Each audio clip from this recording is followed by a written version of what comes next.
විහාරයේ සඳහා සහභාගී වූ සිනාම දෙමාපියන් සියලු දෙනාම නිස්කාන්තයේ නිදේශ ස්වාමීන් වහන්සේ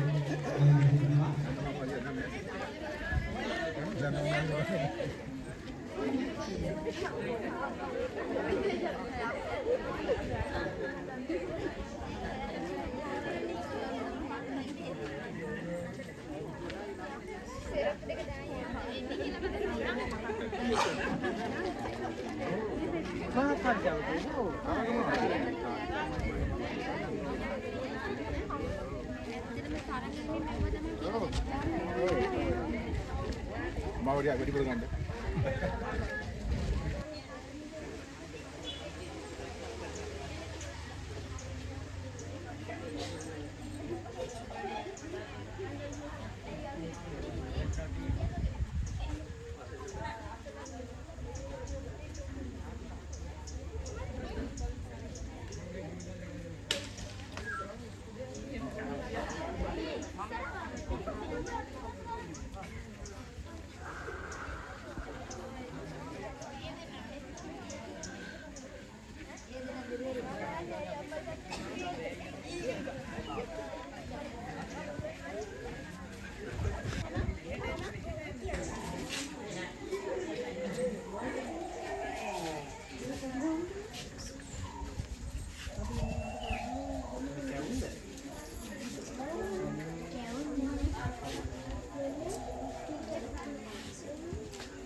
මේ අලුත් අවුරුද්දේ උදා වුණාට පස්සේ තියෙන කොටස් දෙකක්. මොකද්ද?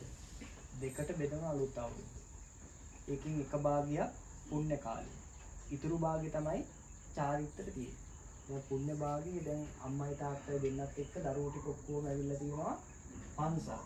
පන්සල් ඇවිල්ලා අලකොල පෙට්ටියේ නෝදරන් ඇවිල්ලා තියෙනවා. අලුත් අවුරුද්දට හදපු කැවිලි ඉස්සෙල්ලාම බුදුරජාණන් වහන්සේ පූජා කරන ස්වාමීන් වහන්සේලාත් අරගෙන ඇවිල්ලා තියෙනවා. ඊපස්සේ පිරිකර ආදියත් අරගෙන ඇවිල්ලා මහා සංඝරත්නයට පූජා කරනවා. ඊට පස්සේ අපි ඒයින් කොටසක් බුද්ධ පූජාව විදිහට බුදුරජාණන් වහන්සේට මූලික කොටස පළවෙනි භාගයේ පූජා කරනවා. ඒ වගේ ආගමික තාස් තමයි අලුත් අවුරුද්දේ පුණ්‍ය කාලයේදී අපි සිද්ධ කරන්නේ. ඊට පස්සේ පුණ්‍ය කාලින් පස්සේ කියන්නේ අලුත් අවුරුදු උදාවේ කොටසක පුණ්‍ය කාලේ ඒ කාලේ සීල වැඩ අත්හැරලා අපි දැක්ක ගෙදරදී මිරිස් ගලක් බිමින් තියලා ලිපේ ගිනිත් තියෙනවා නම් ඒවත් අයින් කරලා මෝල් ගහ තියෙනවා නම් මං විතර මෝල් ගහක් බිමින් තියලා කුරාංගල තියෙනවා නම් කුරාංගල ඒකත් බිමින් තියලා ඊට පස්සේ අපි චාරිත්‍ර ධර්මානුකූලව විහාරස්ථානෙට ආව නොනොගටේ වෙලාවේ මේ පුණ්‍ය කාලයේදී ආගමික වතාවත් වල නියැලෙනවා. ඊට පස්සේ විහාරයට ගිහිල්ලා බුදුන් වැඳලා ආපහු අපි යනවා කොහෙටද? අපේ ගෙදරට. ඕගොල්ලෝ හදපු ලස්සන ගැමි ගෙදරට. ඊට පස්සේ ගෙදරට ගිහිල්ලා අපි මොකද්ද කරන්නේ ඊට පස්සේ? ඊට පස්සේ අලුත් අවුරුද්දේ ලිපගිනි මෙලවීමේ චාරිත්‍රය එනවා. එතකොට ලිපගිනි මොලවන්න පටන් ගන්නවා. ඒ කියන්නේ කිරි උතුරු වෙන එක තමයි කරන්නේ. කිරි ඉතිරුවට පස්සේ ආපහු අපිට එනවා මොකද්ද? ගැමි ගෙදරදී අපි වැඩ ඇල්ලීම සිද්ධ කරනවා. වැඩ ඇල්ලීම කියලා කියන්නේ අපි විහාරස්ථානයට ගෙනල්ලා තියෙනවා පැල වර්ග. මේ දෙහි පැලයි, peer පැලයි. අපි මේ පැල ටික හිටවනවා. ඊට පස්සේ ගනුදෙනු කරනවා. ගනුදෙනු කරන්නේ ලිඳත් එක්ක. අම්මයි තාත්තයි ගිහිල්ලා ලිඳත් එක්ක ගනුදෙනු කිරීම සිද්ධ කරනවා. ඊට පස්සේ ගනුදෙනු කිරීම සිද්ධ කළාට පස්සේ අවසානයේදී අපි ඊට පස්සේ තමයි අපේ ඉතුරු වැඩ ටික තියෙන්නේ. ඊට පස්සේ අපිට තියෙනවා හිස තෙල් ගන්න. හිස තෙල් ගෑම අපි සිද්ධ කරන්නේ මෙතන කොහෙද? බෝධීන් වහන්සේ ළඟ. හිස තෙල් ගෑම බෝධීන් වහන්සේ ළඟදී සිද්ධ කළාට පස්සේ ඊට පස්සේ අපිට තියෙන රැකී ආරක්ෂා සඳහා පිටත් යන්න. තාත්තේ ඊට පස්සේ රැකී ආරක්ෂා සඳහා පිටත් යනවා. ඊට පස්සේ තමයි අපි අවුරුදු ක්‍රීඩා ටික පටන් ගන්න පැහැදිලිද? හරි. එහෙනම් දැන් හැමෝම පේලියට විහාරයට ගිහිල්ලා බුදුන් වැඳලා ආපහු අපි ගෙදරට යන් ඉතුරු චාරිත්‍ර ධර්ම ටික කරමු. හොඳ හැමෝම එකපාර වන්දනා කරගන්න.